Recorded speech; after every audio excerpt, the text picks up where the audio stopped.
Welcome to the Veteran State of Mind. I'm your host, Geraint Jones, and I'm very honoured to bring you a special guest today. His name is Harry Billinge MBE.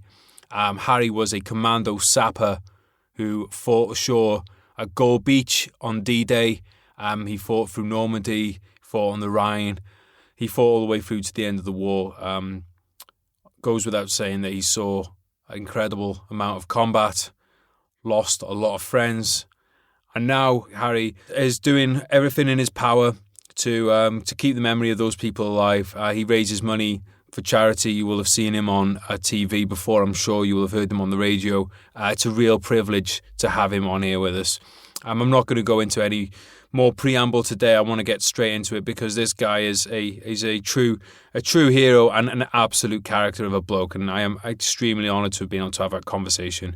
So please give a very warm welcome to Mr. Harry Billinge MBE. How you doing? I'm great. I'm really privileged to have this conversation with you today. I want to say thank you to Jake for making it possible. It helps to have neighbours in high places. Well, Jake is a wonderful fella. He's been down and done quite a lot for me because I can't do much now. And he fixed my wall up. It was very good. And he's down and painted my shed under the garden. He's coming to finish it off sometime next week when the weather's a bit drier. I'll keep my fingers crossed for that. I hope you get the good weather for it. I've heard you've had a train named after yourself recently as well. Yeah, that was all right. I got to get up next Wednesday. The 7th of November. I've got to be up to the station at St Austell for the trains, Great Western Railway. I'm giving a wreath over to the guard on that early train at 5 o'clock in the morning. And all the stations up from Penzance, Hale, Redmove, St Austell, Bodmin, etc. And there's somebody on the platform to give the guard the wreath, and they'll put all these wreaths on the Great Western Railway memorial on platform 1 at Paddington. Oh, that's amazing. So you do a lot for Remembrance Sunday and then charity in general, don't you? Well, I can't forget. I've never been able to forget. I've been 76 years D-Day, and it's even worse now since I've been collecting since 2018. I've had it every day, like I'm doing now with you, and I've had it every day. I've never been able to forget D-Day. How is that then, Harry? Because it's something that I think about, and I know other veterans like myself, from Afghanistan and Iraq, we think about it a bit because there's part of you that knows you need to move on from those things, but then you don't want to forget, do you? Mine was a world war. I had men die with me. I had one bloke died with me. And I died that day too. I held a bloke's hand and said a prayer. No. There are no words to describe D-Day. No one can understand anything about D-Day unless he was there. You had to be there. Do you realise there was 22,442 men killed on the Gold Beach where I landed all those years ago? When that happened then, Harry? Yeah. When that happened then, do you believe, at that point, was your life, in a way, your life was always going to be about D-Day once that happened? I had 2 years in Dartford, in Kent, in hospital there. And the consultant tried to help me to forget. And after 2 years, the consultant said, "We can't help you, Harry. You've got too vivid a memory." And that's how it is. I never went to sleep at night for years after 1946 when I got discharged from the army. I used to go for a walk at night time, sleep in the day. Well, what I want to know, Harry, is how did you end up there in the first place? Did you ever? Was this something growing up that you wanted to do, or was it because of the war that you got sucked into it? My dad was a soldier in 1905 when the British soldier wore a red tunic. And he was in the 1949 New Year's Honours. He was in the Royal Engineers, but he started off in the in the Royal North Lancashire Regiment. That was in 1905. And he came out the army in 19th of June 1949. Wow. And he had the Imperial Service Medal presented him by the King, King George VI, for faithful service. Wonderful words, faithful. And my dad was a wonderful man. He taught me all I know, and that's how I'm still here. My dad was a soldier, and he taught me how to keep my head down and keep my mind. No good being afraid. If you're afraid, you might as well throw the towel in. I'm never afraid. I'm not afraid of anything. I never have been. If you can keep your head when all about you are losing theirs and blaming it on you. I had the Prince of Wales came up here a few months ago, and I met him in the rugby club in Slostal. His helicopter landed on the rugby field, and he came in the room in the rugby club, my wife, myself, and him. There weren't any fish heads, just no big councillors and none of that rubbish. 3 of us. And he shook my hand when he came in, and he said, "Harry, I understand you used to blow things up." And I did. I said, yeah, I could do that. I was an expert. So he knew more about me than I knew myself. So there, that's what it's about. I didn't want any rank. I never took any rank. I did War Certificate A Part 1 and 2 with my brother at the 12th Corps School, Tunbridge, in 1939, before the war, and I passed. My brother took up a commission in the City of London Royal Fusiliers, and I had a bit of paper to say I passed the exam, but I never pushed it. I didn't want to tell someone to do something that would get them killed. And if you're going to walk out your own salvation, every man to himself, never ordered anybody. But I had real killers from Glasgow, from Dublin, real killers, and they turned to Christ when we was in a hole in the ground. They used to say a prayer, our men, I had them all going, and that's why a lot of them fellas came back, because they were preserved by the Almighty. I believe that. When you were growing up, did you think that you'd go to war? Was it something that you thought would happen? Well, my dad was in the First World War and in the Boer War. He was in your place where you were in Afghanistan. I got his medal, 1919. The Afghans have always been a bloody nuisance. My dad told me that the Senegal Gens out there, they were terrible people. Afghanistan. That was started by that clot Brown, bloody political. He stepped in there, and that Blair, he is really a war criminal. He put blokes in Iraq. Well, nobody had been in there with that Bush. What's your thoughts on politicians, Harry? On my collecting tin for the memorial, it says, if you love your freedom, thank a veteran, not a politician. I like to be comfortable, and I deserve to be comfortable. And I got the money to do that. I worked till I was 83. So I don't worry about anything anymore. My wife had been married with me 66 years. Well, there's no words to describe that either. She looks after me like a Dutch uncle, and I look after her as best I can. But I can't do much now. Not at 95, going on 96. And I'm still here. What's the keys to a 66? How do you have a 66 year long marriage then, Harry?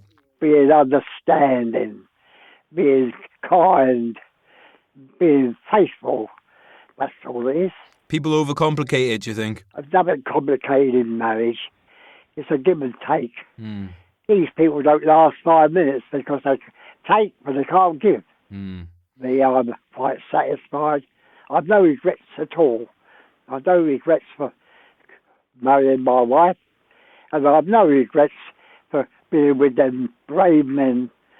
So, some of them mates I had was 16 years of age. Really? Yes. Yeah. If you don't believe me, ever been out to Normandy? Normandy and France and Belgium and Holland and even in Germany. One big cemetery. Mm. I'll be honest, I hate the Germans beyond measure. I do. They weren't soldiers, they were butchers. They went in a place called Oradour-sur-Glane, that's in Normandy. They shot all the men and put all the women and kids in the church and set fire to it. They went over Catford in 1941 and machine-gunned the kids in the playground at Catford, South East London. Now, what kind of soldiers is that? So you knew you were fighting a war of good versus evil? Oh, hey, I never took a prisoner. I never took a prisoner. Do you think when you when you were doing that, Carrie, do you think that was how most guys felt about it? That was justice. I thought I was being judged because they started it and we finished it. But we never won the peace. They did. Now we got Germans and French telling me what to do. You got to be bloody crazy, ain't you? It must be like infuriating to see the things that you fought for and the things that people died for. It must be infuriating to see those getting taken away without a fight. These blokes died. What for? We fought for a load of rubbish, really. They used 88mm guns. You had them blowing it from the land, the Germans, and you had the ships firing from the ships. The noise was worse than the First World War. The noise was beyond measure. And blokes never got out the sea.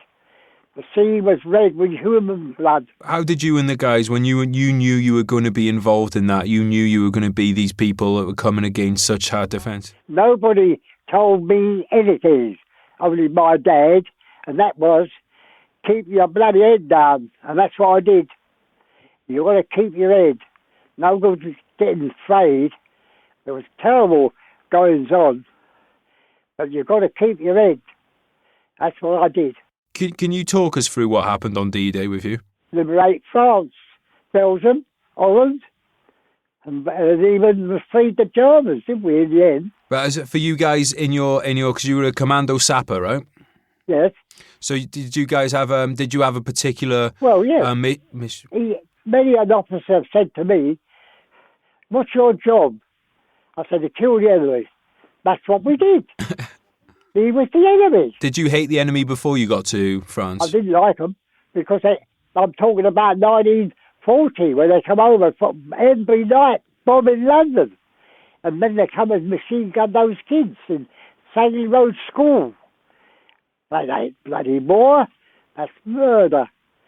6 million Jews they killed. So you wanted to get over there? I did, yeah. I did. My old man was a soldier, 1905. He knows, he ain't bloody silly. No. That's what I believe, and that's me. My own old known punches, I tell them truth.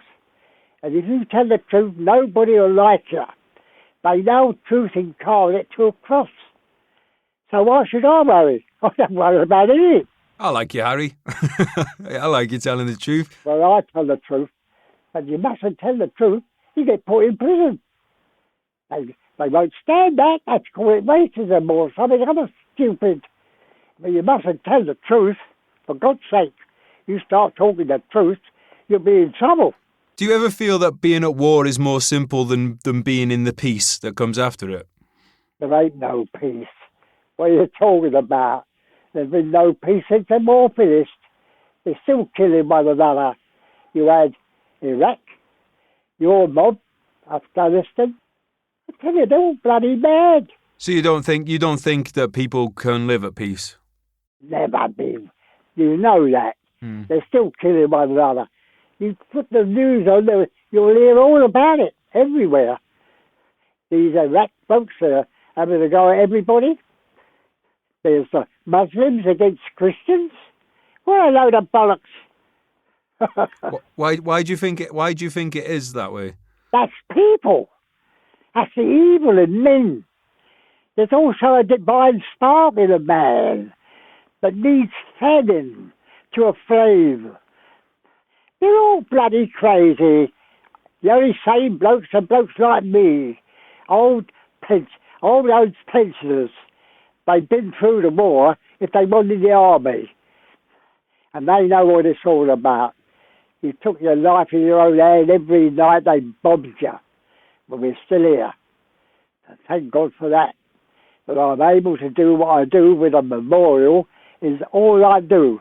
My wife gives me stick sometimes because she's fed up with everybody having to go at me and what have you. But I still carry on. They don't stop me. My wife said, "You killing yourself." Well, that's all right. A lot of blokes died I was with for nothing. So at least I'm doing something to help in the memorial. What's the most important thing for you for people to remember about the people that you served with? The fallen. That's what I want everybody to remember that. That was a big price to pay with their life to make us free. And we ain't free. We're all being held by banks now. The bank got us everybody by the balls. They got everybody, but they ain't got me because I couldn't care less. Control is what they want, really. Are you very proud to be a commando? Yeah, I am. A bloke who's committed and who's in charge of his soul and in charge of his strength. That's all you've got to be, and I am. Yeah, I am proud to think I was allowed to do what I did. And now, and not only then, but now, at this moment, to do the collecting for the memorial in Normandy. Harry, for young people listening, can you tell them about why remembrance is so important and why they should keep it going for the rest of their lives? You've got to be consistent. If you believe in something, never forget. You can't forget it then. If you're really committed, you won't forget. And I can't forget anyway. Do you worry that it's something that will be forgotten when in 20, 30 years' time? Or do you think people will keep it going? Wow. Have you ever seen this? I've seen part of the memorial they're building. It stretches right across the top of the cliff. It's got to be maintained, and everybody will go and see that. And it stick in their mind because the people are not silly. Because in every man there's a divine spark. There's a good thing in every man, not all evil, but they are evil at the same time sometimes. But all the principled people that go and see this memorial, with I say 22,442 men's names on there. You've been part of raising the funds for the memorials, haven't you? I have. I must have collected over £50,000. So you mentioned that obviously you're living with your wife, and she says that she'd like you to take a break from this kind of thing. Yeah. Has it been really important to you with having the experiences you had in the war? Has she been vital for you to have that kind of a good life after that? Well, of course. Listen, I owe a lot to the BBC, the ITV, the Great Western Railway. All these people have publicised my cause, and they've money sent in now straight to the place in Warwick Square, London, the Normandy Memorial Trust. Now, I owe them a debt. I told the BBC and everybody else that train they named after me. It was a bloody good advert, And they didn't do me any harm because everybody thought it was a good thing. We have serving soldiers listening to the podcast. Do you have any, what advice would you give to somebody now who's currently serving in the army? Maybe we got a few commandos out there listening. You tell them their mate is the bloke right next to them. And help one another, give one another strength. To the bloke who's losing a bit of heart, give him strength. Know what your mate needs. He needs friendship and determination. And if you help the bloke through to save his life, you do so. That's the only thing I can say. Support one another beyond measure. I told everybody, the fellas I was with in the war, Normandy veterans, they call them, loved one another beyond the love of women. Now, if you was in a bloody hole with a bloke, he's part of you. He's part of you. You'll never forget the bloody blokes in the hole, in the ground. You dig in. That's what you have to do. And then you're in with the good blokes. And the fellas in there are shining. They either guts or getting a bit windy. But you've got to give a bit of strength to the bloke. Put him on the right road. We're all only human. But we need a bit of divine power to get everybody through in a dirty situation. That's my advice. And where are you living? I'm up in Wrexham in North Wales. Oh, I was with them. Hey, I'm an honorary member of the South Wales Borderers. They landed at Annos, Joel Beach. The only Welsh regiment that landed on D-Day. Oh, well, they're one of the forerunners to my regiment. They've been amalgamated now, but it was they were one of them. They always bugger about with people's tradition. Yeah. You can't destroy that. The blokes I was with were South Wales Borderers. Same guys as Rorke's Drift. They lovely blokes. They looked after one another. My mate called Mr. Evans, Billy Evans, a special memorial to Bill in Annals. His mate was called Jones. Now, you know, in the Welsh regiment, you've got to know the bloke to differentiate between Joneses, Evans, and all the rest of it. Because everybody's called Jones. I'm a Jones. Oh, yeah? I was Jones 3-5. Yeah, this day, funny enough, this bloke is called, in the South Wales Borders, called Jones 36. He had half his place blown away on D-Day. Oh. And the Evans went over and tried to stop the bleeding. But of course he died, and that was Bill Evans. There's a memorial to him at Annals. I've got it on DVD too. That he was saying when he went to the grave, what a waste, he said. What a waste. That was his mate, Jones 36. It is such a waste, isn't it? Like all these amazing men who had their lives cut short. That's right. That's why I mean. That's why I don't forget. And I don't want anybody else to forget either. That's why I'm doing the memorial.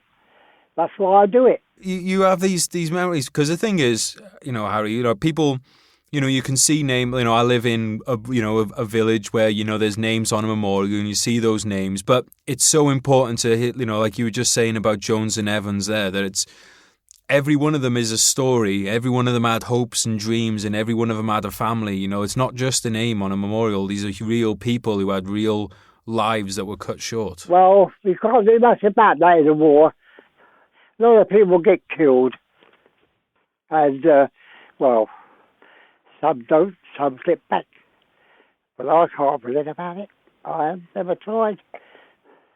It's there. Did you keep in touch with the guys that came back with you? There ain't none left now. I think it's 7 blokes, Right. all over the country. Well, I'm 95, I don't go poodling about. I was the chairman of the Southwestern 21 group of the Normandy veterans. I'm the president of the Royal Engineers Association. These fellas that I was in, they was killed, but they never died. To live in hearts we leave behind is not to die. They're alive now in my mind. I'll never forget them, and that's the answer. How can you forget somebody who was in a hole in the ground with, getting killed right, left and centre? I did a thing, I made a mistake. I had a bloke died in my arms, in guard, in a field. He was supposed to take guard on D-Day. Impossible.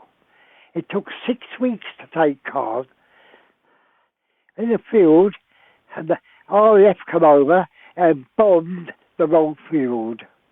And I was in a hole in the ground with a bloke called Needs. He died in my arms, said a prayer for him, held him, he held my hand, and the BBC traced this fella. He had a 3-week-old baby. Now the man's 77. And they got him to talk to me on the Skype. He had a screen up where he lived, and I had one in my garden. And I spoke to him about his father. And I found out afterwards he never knew his father. He didn't. And it wasn't very good, because he wasn't very pleased that I should be talking about it, but he lapped it up when I told him about his father, that he died. And then I never heard no more about it, but afterwards he told BBC that it upset him because he never knew his father. I never heard no more from Alan, that was what he was called, this 3-week-old baby, then 77, whatever he was. I never heard no more, so I let him sleep. But I don't forget his father, because he, as I say, he was always in the ground with me. So how can you forget about it like that? Did you ever get to know anybody as well as the people that you have served with in the war? I know them all. Yeah. I lay in the bed, back along, I quote all their names. Lazenby, Morris, all these fellows I knew. I told you, to live in hearts we leave behind is not to die. That's it. So what will you be doing on Remembrance Day, Harry? Well, I should be interviewed on Saturday, and on the Sunday, I believe, that will be broadcast, I believe. It'll be live. And when's the train? The train is Wednesday the 7th, which is the 11th, that is the date of the war, wasn't it? 7th, I got it.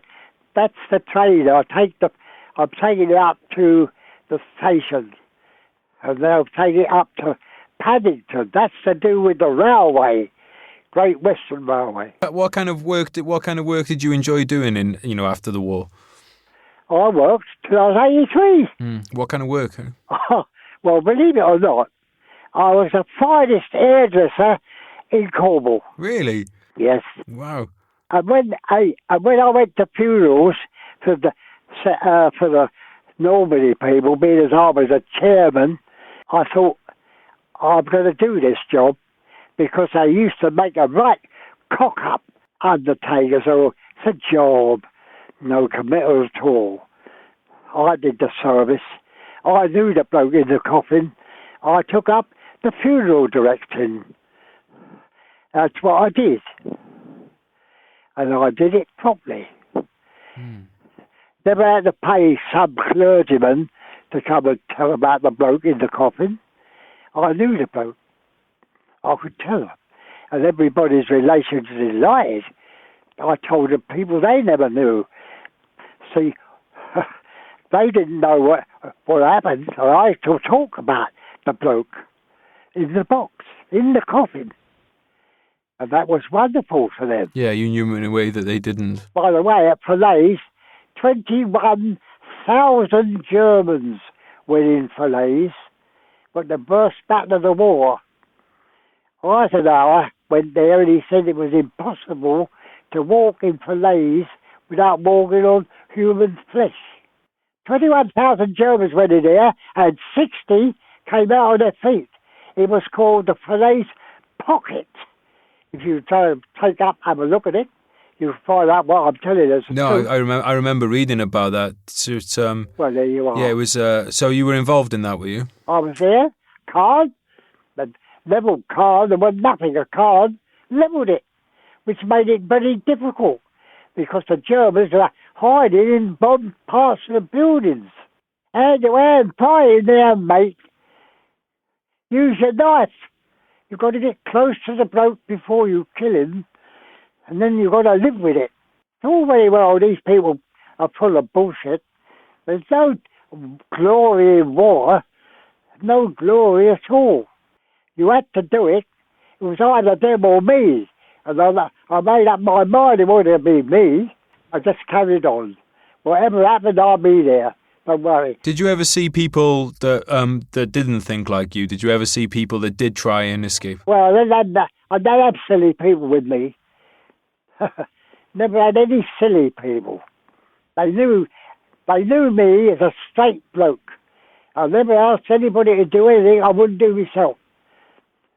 And I respected everybody. A bloke got the wind up, you carved him. If someone gets the wind up them, that means they get a bit scared, does it? That's right. And it's only a natural thing to be afraid. I appreciate, telling us about the war, but like I said, I also appreciate just having 95 years of wisdom passed on as well, because we end up we end up learning the same lessons again and again, don't we? So I'm hoping that not just myself, but people listening can learn from what you have to say, so that they don't have to go through, the trial and error. I hope you won't get me into trouble. No, we'll go down together if we do. All right, my son. All right, well, cheers, Harry. Thank you so much for this. Thank you very much for your call. Cheers, Harry. Goodbye. Bye-bye. God bless you. Guys, I hope you enjoyed that as much as I did. It was a real honour and a great experience to have Harry on. He was he was such a character of a bloke, such a character of a bloke. One of those people you think, I wish I actually got a chance to serve alongside this guy. Please, guys, do everything you can to keep the memory of Harry's comrades alive, whether that's making a post about what they went through, making a post, visiting your local memorial. If you've got kids, tell your kids about what these men and women went through. Tell your kids, tell your neighbours, talk about it, keep the memory alive. Because like Harry said, as long as the memory of these people is alive, then so are they. So thank you so much for listening, guys. I'll catch you next time. Love you, bye.